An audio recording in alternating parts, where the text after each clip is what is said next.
This is Pastoring in the Digital Parish, your resource and point of connection for building digital ministry strategy and bringing your congregation into the digital age. Hi, my name is Ryan Dunn. Let's talk more TikTok. I had noticed a trend on the platform that it was very hard for branded institutions or organizations to get exposure. I'd started to draw a conclusion, and it was that TikTok was a bit like Facebook in that it highlights or promotes person-to-person interaction. So personal accounts get more exposure than branded accounts. And I'd noticed this in my own experience. The commercial account I manage gets hundreds of thousands of views when we pay for exposure.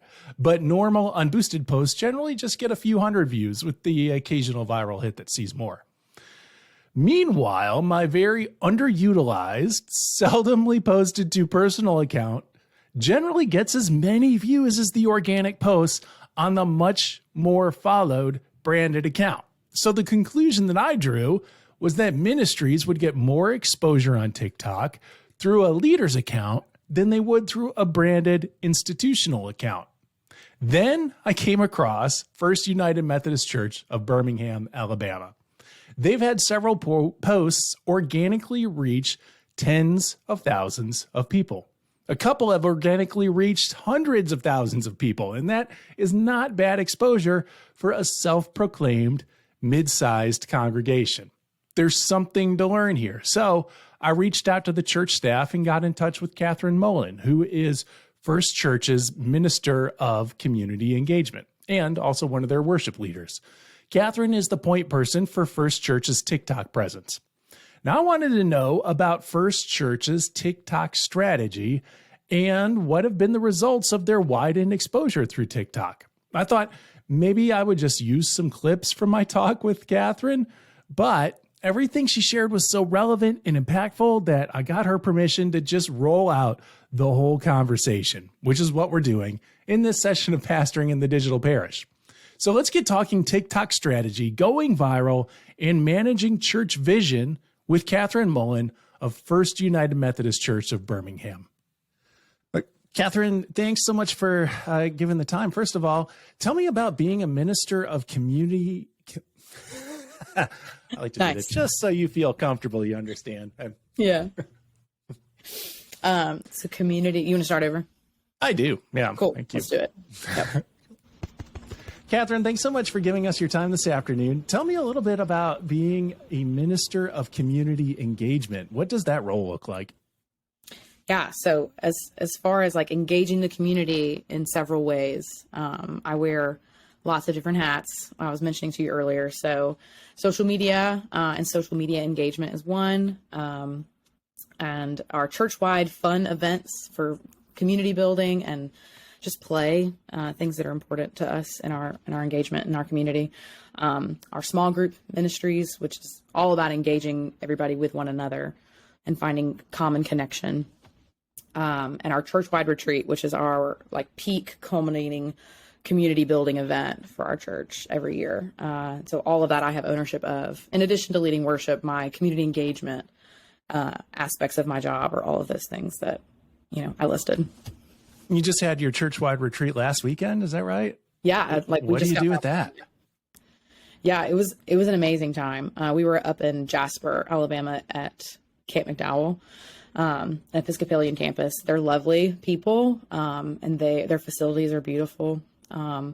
Our theme for the weekend, our title of the event or of the retreat was Cultivate, Searching for Wisdom, Connection, and Peace. And we thought that it was appropriate and timely and important for our congregation to be having conversations about wisdom, connection, and peace with everything that's going on in the United Methodist Church, but also for within our church and feeling good about, we did some values work. And so we encouraged our staff a year ago, did some values work as a team, and we narrowed down out of like 50 values, our 2 top values for each of us individually, to help us each understand one another's motivations and the way in which our priorities for one another, and then as a team, what our priorities are. And so it was fascinating to do the values work with our entire congregation, or about 150 people, And we did a word map or a word kind of cloud of everybody's values that they inputted. And authenticity was the top, kindness was top. I think justice was up there as well. So things that we've known forever, which is so nice to be able to reorient back to what our values are as a congregation. And then we also kind of with like the values work was within a larger theme, which was we took off of the book by Angeles Arrien, The Fourfold Way. So learning about the way of the warrior, the way of the healer, the way of the visionary, and the way of the teacher. And so being able to communicate what all of those things are and have our congregation relate to each one of them and how we might run into obstacles navigating each of those ways, and then how we might achieve those ways as we navigate through the world. So fascinating stuff and great stuff that I think our folks ate right up. And yeah, it was very formative for a lot of people. And so on top of all of the amazing content, we did lots of fun things too. And so we had some community engagement based activities like s'mores and karaoke and games. And so it was a really, really wonderful weekend. So, well, and you have to call it a win when it's like the congregation reflects back the values that you assume that the church has, because sometimes there's a disconnect there between the leadership of the church and the actual practice of the congregation. So, and the way we gathered all of those was so that in the end, our staff has access to what our congregation's values are. And though those are the big illuminating ones, those top 5 values, we still have record of all the other values that are important to different people, which I think is important for us to know as we navigate our leadership in the church. It just helped us get to know our congregation in just a deeper way. Yeah. Well, how much of your job within the confines of the community engagement is digital or done through social media? More than you think and more than I anticipated, which is fine because it might be a generational thing. It might be an interest thing, or it might be both, that technology comes easier to me than maybe the rest of our staff, maybe not for everybody. And there's always new things popping up in ways to engage. And Facebook is one of those where I feel like every year they're adding more abilities to create ads and to engage not only your own congregation internally, but be able to engage the community outside of your church. Avenues like TikTok that are public to whoever is accessing that medium. And so that is all digital. And then I work with a lot of spreadsheets with registrations and numbers and forms for our groups and forms for our events. And so I would say the majority of my job, every now and then I have to print out something so that I can scribble on for like my own sanity. But the majority of my my job is done digitally for sure. Yeah. Okay. And within that, are you running all the social media accounts for the church? I am. Yes. Yeah, so we have a presence on Instagram, Facebook, and TikTok. And I would argue that each 3 of those are different people in our church accessing those majority. I'd say we have a different demographic on each of those platforms. And I would say that our quote unquote buzz on those platforms varies with each one and our activity on them. And I think our content varies a little bit as well, which is up to my kind of what I've seen in the pattern of our engagement on social media. Yeah. Yeah. Let's talk TikTok a little bit, because as you look across the number of views of First UMC Birmingham on their TikTok channel, it seems like kind of the bottom line is a few thousand. The top line pushes up to like, I don't know, several posts have gotten over 80,000 views. I don't think your congregation is that big. So you're, so you're hitting quite a different audience there. But let's back up from that before we get into maybe who you're connecting with there. Why did First Church Birmingham first get onto TikTok? So I took over the community engagement job, or it was created, and I took on the role in July of 2021. And by late August, September, we had our first video go viral. And a lot of it was my urging of the staff that we needed to have a presence on TikTok, because my hope was that we could accomplish engaging people in Birmingham, people in Alabama. I had not even gotten as far as outside of Alabama, but just to let them know that we're here, even though I've lived here for almost 6 years and did not know and was not aware of First Church's mission and their presence in Birmingham until I saw the job posting for my first job that I started in 2019. And so I thought that was fascinating, that as a young person with values that align with this institution, how I had no awareness that they were here. And TikTok as a social media platform accomplishes that of awareness, that places are present and that people are present, and is a way to connect people with the algorithm that happens in every social media platform. What it does and its intention is to bring you things that would interest you and that would align with you. And I think TikTok does that 24/7. You're constantly finding things that appeal to you based on the content that you watch and the media that you consume. And so I felt like our media and our mission needed to be on a platform that people could consume that have similar values, and just know that we're here. So that was my first dream, I guess, for TikTok, that it could allow people in Alabama and Birmingham to know there's a church like us, and to come and check us out and get to know us. And going viral did just that. So that was very unexpected to go to get that much attention. I think it still might be our most viewed video.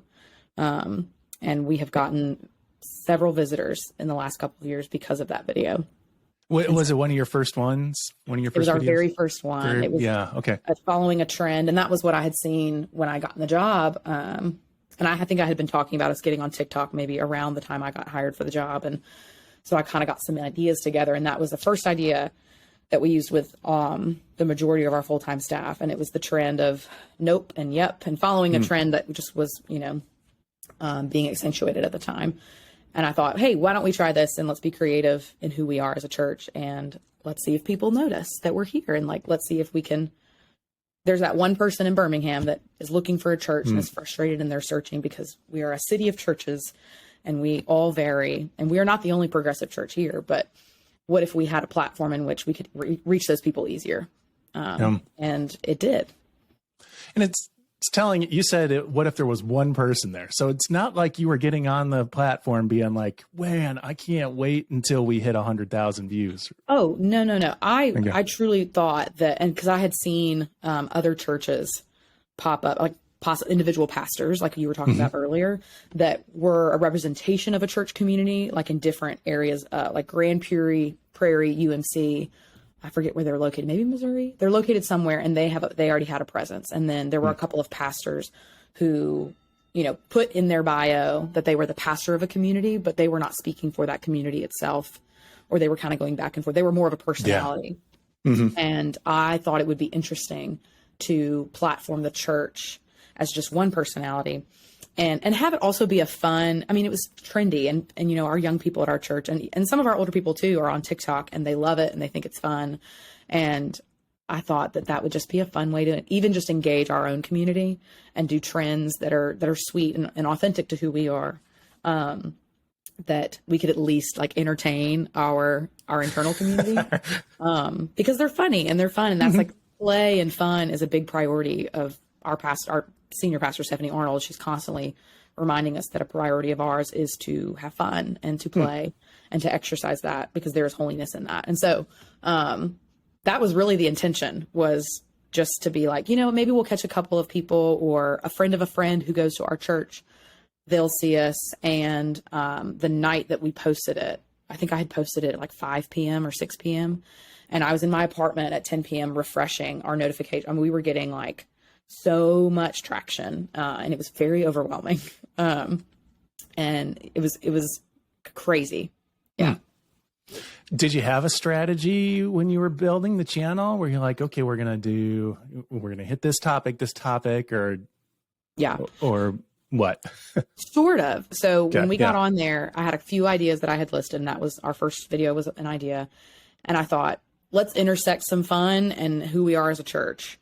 And we know that as a nation in America, in the United States, as a church in the South, in the Bible Belt, we are a bit of an anomaly. And part of hopping on all these trends and making them cater to us and our values and who we are, is not only creative, but again, we're back to the algorithm. Like, it's going to align with people who have the same values. And so the strategy was just connection, or just almost like, here we are, this is who we are, you know? And it did not go past that until I think the other strategy we had was, all right, let's use some hashtags. And we had like a ton of hashtags on that first video to cater to those people that have similar values that we do.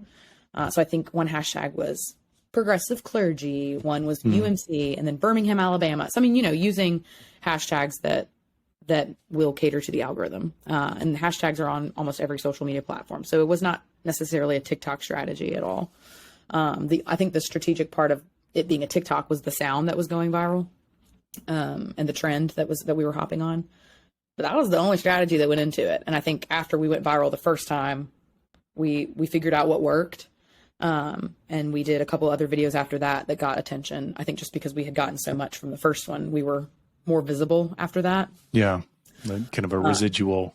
Yeah. It's definitely been a learning by video of like, what's the timing that most people are on and seeing this. And what's amazing about TikTok is that the insights feature, after you post a video, you give it 24 hours and the insights will tell you the age of the people that are watching your videos. There's a chart on there for men and women as like who identifies as which and who's watching your videos, and what areas of the world. I mean, it's fascinating. And so we have majority female identifying persons watching our videos, and our age group is 25 to 40 is our majority demographic that watches these videos. And so that's helpful for us to know as far as the content we're putting out there, and because we know who is seeing it, the majority of people who are seeing it. So have you developed a strategy now, not just in terms of content, but even you mentioned posting time? Like, do you have a spread of topics and like a whole content calendar planned out, or how does that look these days? Well, so I usually do have we haven't had our meeting yet for it, but I like to plan out 6 or 7 months ahead of our social media calendar. So I have like a Google document where I'm posting on this day, we have this coming up. So 4 days before it, we're posting on Instagram and TikTok, or we're posting on Instagram and Facebook. And we have developed kind of just recently a routine where maybe once a month we pick a day for 30 minutes. And there's a bunch of trends that I found that we film 4 or 5 TikToks that day. And then once a week we're posting. So the capacity right now is about once a week when we have a planned idea. But, for example, when we went viral, I think the video that you caught, we went viral, I guess 3 weeks ago. We did a couple videos after that. One was Stephanie just talking to our new followers because there was an awareness that we had gone very viral again, and people had a lot of questions, and not just questions that were more tongue in cheek and maybe a little critical, but people who genuinely were wondering, okay, this place feels right for me, but is it too good to be true? What are your values of this? And where do you stand on this? And so, we felt like doing an introductory video again would be helpful for those new people. And then we also like have TikToks up from our internal events. And so like we've done an arts camp video, and we do Wednesday night programming. So we have a video up for that. And so for me, TikTok not only is useful in the sense that it creates and curates videos so easily that we can use on other social media platforms or send in an email about an event, but so it uses for our own congregation for that purpose. But for people on the outside looking in, those trends and hopping on those popular sounds or things like that has shown to be, there's a reward there as far as engagement and visibility. So what I found our strategy, you could say, is those pre-planned videos, because capacity wise, I mean, we're really just a 6 full-time staff team. So we do a lot of things. So we're very busy. So we're not just sitting around filming TikToks all the time. Yeah, I noticed that on the job descriptions on the website, a lot of people are, A and B, minister of A and B. Yeah, exactly. And so I have found Thursdays feel like a good day for us and our engagement. 5, 6 p.m. feels like so if I'm gonna put out a video that is more of a, okay, this has intention to be posted for a TikTok audience. So this is a trend that we're hopping on that we think is creative. I'm going to be posting that on Thursdays around 5, 6 p.m. It just feels like our time, that when that video goes up, it's the time people are getting off work. It's the time people are scrolling before they make dinner. And they're catching it. It catches that first round of attention. And then after that, it gets put in the algorithm as a viral video. And not all of them function the same way, right? Like some will be viral, and then some will get some medium attention, moderate attention, and then some will just get like a handful of views. And I don't think that, as far, at least because we're so early in this presence that we have, we're still in the process of learning what works. And at the end of the day, if one doesn't get any attention, it's not a failed product in any sort of way. We're just creating a presence. And what I have found, I mean, when you're on TikTok or when you're on a social media platform and the algorithm presents to you content or media to consume that aligns with what you like, you're going to go to the account to see where the source is. And what my intention is with creating our account is to create enough videos to where we have content that reflects who we are as a church, who we are as a community, what our values are, where we're located, so that people can get a really good picture of who we are as a church. And that's the goal, is that when we're connecting with people in the area, it's not just the one funny tongue-in-cheek video we put up. It's that they can go to the source and figure out exactly who we are. So our website is in our bio. Anytime we have questions that we can answer easily in comments, we say, hey, go to our website. A lot of times people want to know, where can I find this kind of church near me? And we have a resource for Reconciling Ministries in our bio that people can click and see where they're located. So we try to do some of that engagement as well, people engaging with communities in their area that align with the values that they have seen in our videos. So. And that goes back to that idea of posting kind of for one person, in that not every video you're posting is deliberately for a viral presence, right? You're just trying to like paint an entire picture, and some of that may be like, the dull background colors, so to speak. But yeah. I would argue that like all of our videos, we will just post and see who catches it. Because it is our priorities are to just make sure people know who we are. And if that's the one college student that just moved here and needs to find a community like ours, or that is several people in Birmingham or outside area. We have people who drive from Huntsville.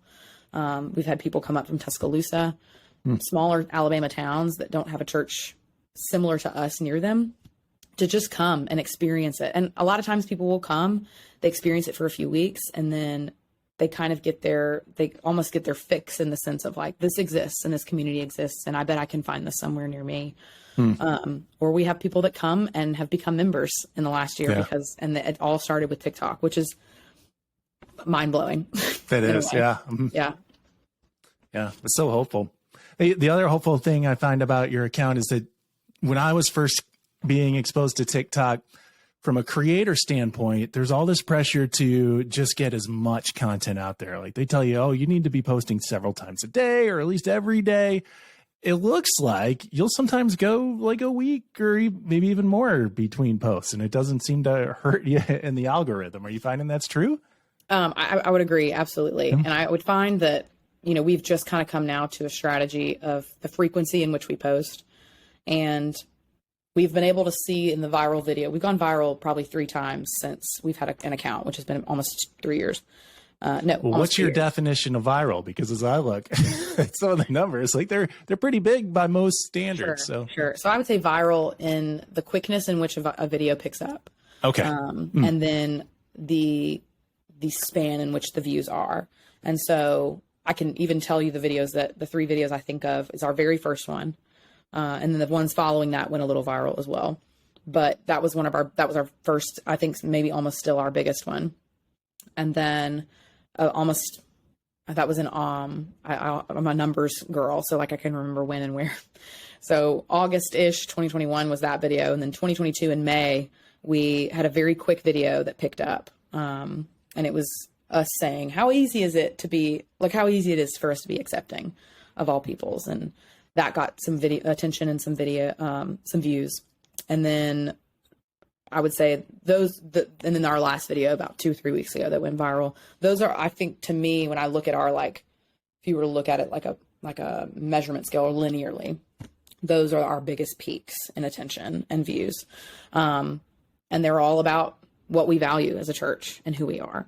And that's our intention. We don't want to pretend to be a church that we're not, and we don't want to hop on a trend that maybe doesn't completely align with who we are. So there will be ideas that I'll spout off or videos that other staff see on their TikTok, and we'll talk about it and we'll workshop it as a team. And we realize this is not for us. And not only will our congregation maybe not understand, but people on the outside, is it giving the most authentic representation of who we are as a church? And if the answer is not a 100% yes, then we won't do the video. Okay. So I would say that, I would say that that's an intention of ours. Like, number one intention is authenticity.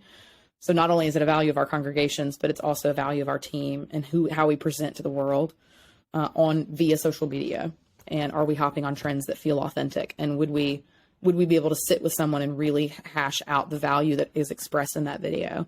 And if it doesn't feel like it's completely aligned with who we are, then we won't do it. Okay. What's your moderation or response strategy? So certainly I'm sure that some of the messages that you're sharing are not always well received by everybody in the Christian community. So, yeah, I mean, do you have a strategy for response to that kind of stuff, or deleting that stuff? Or so we keep up so this is kind of what we've workshopped from what we've seen. So we don't have necessarily like policies or a covenant with it, but I would say our general rules and in that responsing and that engagement, because we're not a personality on TikTok, we are representing an institution of First Church. If there's comments that are would be perceived as harassment or bullying of our staff that are presented or whoever's in the video, if it is language that is not kind from whoever is speaking, it gets deleted. And that's based on what I see, and that's up to my my call, I guess, on that. And if anybody, we had one comment, we had gone viral, and then someone had gone on one of our older videos and commented, it felt threat-like or threat adjacent. And as soon as I saw it, I deleted it. And I ended up making sure that user could no longer see our content. So it's tricky because we may have a larger presence at a time on social media, but at the end of the day, we are a moderately sized Methodist church in Birmingham, Alabama. And so the safety of our staff is also really important, and the safety of our people is also really important. And so we do not have situations like threats often. But cool. Even if it's language that about people in the video that's not kind, I'm deleting it. And there may be other unkind things that are said about who we are as a church, but that is not anything that we are new to as far as just who we are. And like our existence just frustrates a lot of people in the conference anyway, and people outside of Methodist Church. I mean, this is a lot of times we get comments from people that are not, sometimes they're not religious at all. And the idea of just an institution that exists with quote unquote worldly values does not make sense in their brain. Therefore, it has no reason for existing. So we have that one side that is not fond of us. And then we have the complete other side where it's more conservative, more fundamental religious individuals that do not think that we are of the Bible. They do not think that Jesus exists here, that the Holy Spirit exists here. And all of that is their opinion based on their perception. So we let that sit, and we let that be conversation starters, or we let other people respond how they want to in those comments. And so I try to watch, which is tricky, but I try to be on the app when we go viral as often as I can to monitor. And anything that you said something about our response strategy. So if you go to one of our videos, you'll see that we're intentional about what we choose to respond to. It's easy questions. Where are you located? Are you, are LGBTQI persons here accepted and affirmed? Things that we can clearly answer on, especially in a brief amount of time in text, which is always tricky when you have delicate conversations or nuanced conversations. We tend to stick to responding to the easy things and things that we can be very clear about. There are other conversations that are more nuanced for us and would be more nuanced for any church. And so we will direct people to our website, or we will invite them to come check us out in worship.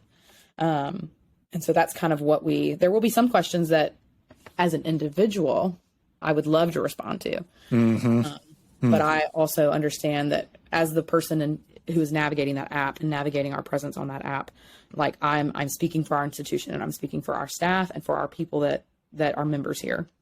And so there will be questions that I can't confidently answer. And so we'll leave it, or we direct them to our website, which we have our values and we have our mission statement and who we partner with on our website, and who is on our staff. We get that question a lot. What sort of representation we have on our staff, and we'll direct people to our website so they can see for themselves. Yeah. We find that releases some of the management of conversations that we just really can't control. So I would say that that's probably the strategy at this point. Okay. And in reaction to the viral stuff, have you noticed a thread through the videos that have gone viral? Like, we've had some threads. I'm going to pull it up now because I was looking earlier, actually. We've had some that are big critiques, and a lot of times it's the comments that come first in videos. So when we go viral, we'll get some comments to start, and someone will say one thing, and it has a larger thread that pops up because people are wanting to engage with that conversation and with that question. And I want to say that the trending conversation on the last video was, I'm going to pull it up. So a lot of people, this is in Alabama, like what? And all these people are liking it and engaging with it because they're thinking the same thing. And then several comments who are not as affirming of our image or our values, right, are asking questions, right? Or saying, I don't understand how this exists. And people underneath are saying, yeah, absolutely. And then there's people under that saying, well, no, you're wrong, and here's why. And so it is fascinating to see what comments and what threads will get the most engagement. So one is someone saying that we're not a biblical church. And so people have engaged a lot with that. Mm-hmm. And there's, almost 80 replies under that comment saying both things. No, they are, and here's why. No, they're not, and here's why. Mm-hmm. And so someone asked if we were the Babylon Bee, like a tongue-in-cheek comment. So we find that engagement happens. There's a lot of engagement with those comments that are, they're not supportive of who we are. And then after a few more days, there will be a larger presence of people who are in line with our values in the video, and they'll comment, and they're liking all the comments that are like, what a great place, and I'd love to be here. And so it varies. It definitely doesn't. You'll hear a phrase when you're on TikTok with certain creators where they end up on the wrong side of TikTok. And I think that when we have a viral video, we end up on all sides of TikTok. So, and sometimes even saying that that's the wrong side is really tricky, because I think that we are a church that is challenging for a lot of people. Mm-hmm. So I wouldn't even say that idea within itself is a wrong idea. But yeah, so it varies. It's definitely not, there's no pattern there yet necessarily. Okay. So. All right. Well, this has been really helpful. Like, you really helped kind of clarify some strategy for thinking about a church driven presence on TikTok, and not just in that space, but, I don't know, the message that I keep going back to is how easy are we being known to the community? And it seems like for sure your strategy really centers on that. Yeah. And one of your questions you had asked me in our email thread last week was our response that our congregation has. Mm-hmm. And I wanted to talk about that because that is something that we found to be not necessarily unexpected, but while we might have these viral videos and lots of random strangers commenting on who we are and how wonderful it is that they're here, and they're laughing at the trends we do because it's funny and it's creative. And while some people in our congregation are on TikTok and they understand that, there is also a large amount of our congregation that does not understand TikTok. Mm-hmm. And that's what I said earlier, when we'll have TikToks that are catered to our people. Here's what we're doing this Wednesday night. Come to our Fat Tuesday pancake dinner next week because here's what's going to be there. Right. All of that's going to be on there, and that's going to be catered to our people. But when there's videos on certain trends, we don't expect our church members to be, and like super our cheerleaders for that. We have had, when we first got on TikTok and became viral, we had some hard conversations with some of our members in our congregation. Not that they were not supportive, they just did not understand. Yeah. And so what I do hope other churches can hear is that taking some time to workshop your intentions with your presence on social media, and that we know that we have these intentions for these videos, and we know that these videos that will go viral and that are hopping on a trend on TikTok don't exist in the day-to-day life of our people.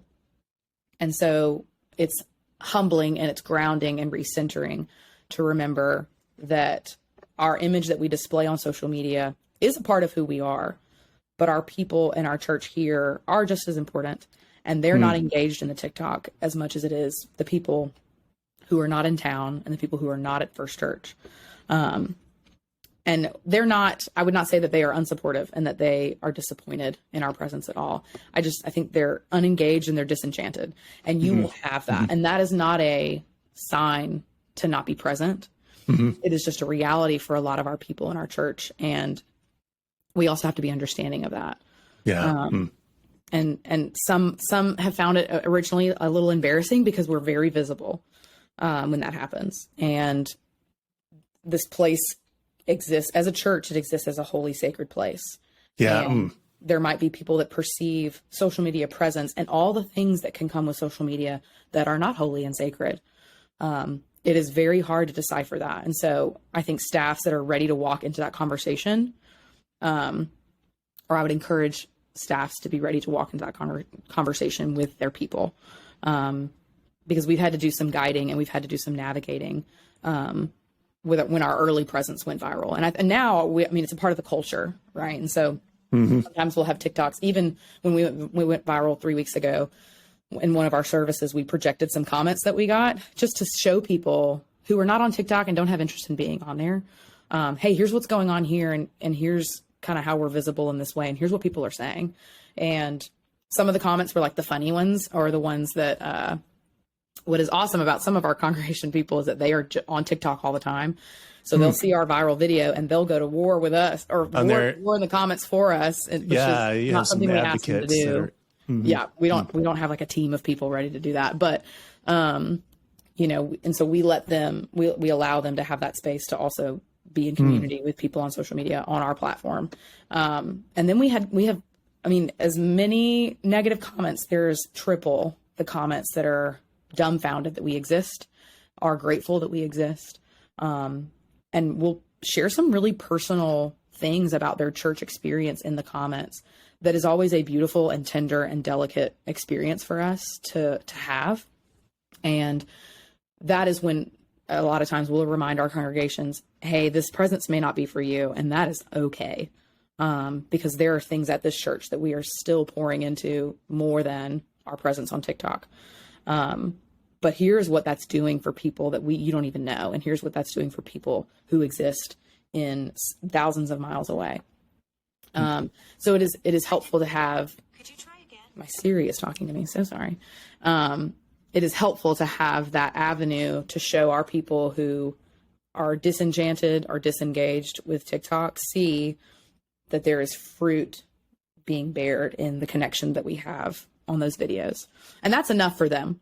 And we've had videos that we've posted that people have had questions about. We've had videos that we've had congregation members come to us and say, I don't feel like this is a value of our church. And we've taken it down after discussing together. Yeah, maybe it doesn't. And that was very early on in our presence. And so when I said earlier, when we workshop ideas before we post, and we'll find that, okay, maybe that doesn't really, maybe optics wise, that is not the image that we want to give people. And I wish I could think of an example, but we don't ever want to create videos of an us versus them dichotomy. That doesn't feel kind. And that feels like it has a different intention than being a positive, inclusive, affirming presence. And that has more of a looking for a fight, which we may have personalities that are like that on staff. Right, a little. But there's responsibility that comes in that public image, and making sure that we're staying true to who we preach that we are every week, and who our community knows us to be. Yeah. But I did want to name that, not everybody in our church gets it. Not everybody's a fan, but since we've been present on that platform, they have seen the good that it does, and the connection and the engagement that it brings. And that is enough for them to say, all right, sounds good. You know? So, cool. But, and you've used the word values several times. And for me, that seems to be a big key, especially in terms of representing yourselves on TikTok. Like, you're not using TikTok as a platform to inform the church of what the values are. Like, that groundwork has already been done. Last weekend was an example of that. So, you had this big time of sort of naming the church-wide values, and then you're able to represent those. And really, maybe all this goes down to having that groundwork done in the first place, that, knowing what it is that your church values and what it is that it stands for is absolutely.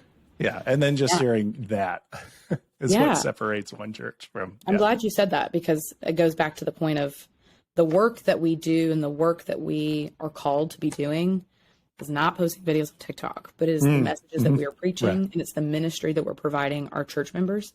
And they all know what we're down for, and they all know what we're about. But I would say that our secret sauce to TikTok presence is communicating and speaking about things that not a lot of churches are addressing, that our folks already know and that we've been preaching for 10 years. But there are still churches that don't hear that from the pulpit.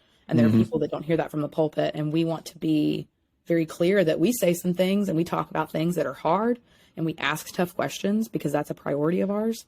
And that is in line with who we are Monday through Sunday. And so we're doing it so that people outside of the church can see that there is a presence there. There's someone in the pulpit talking about hard things and addressing hard things that we believe, as being called to justice, churches are called to speak on. That was a great conversation, wasn't it?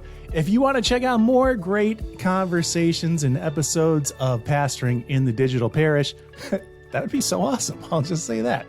A couple of helpful episodes include Season 2's Building Influence Through TikTok with Joseph Yu, that came out in October of 2021.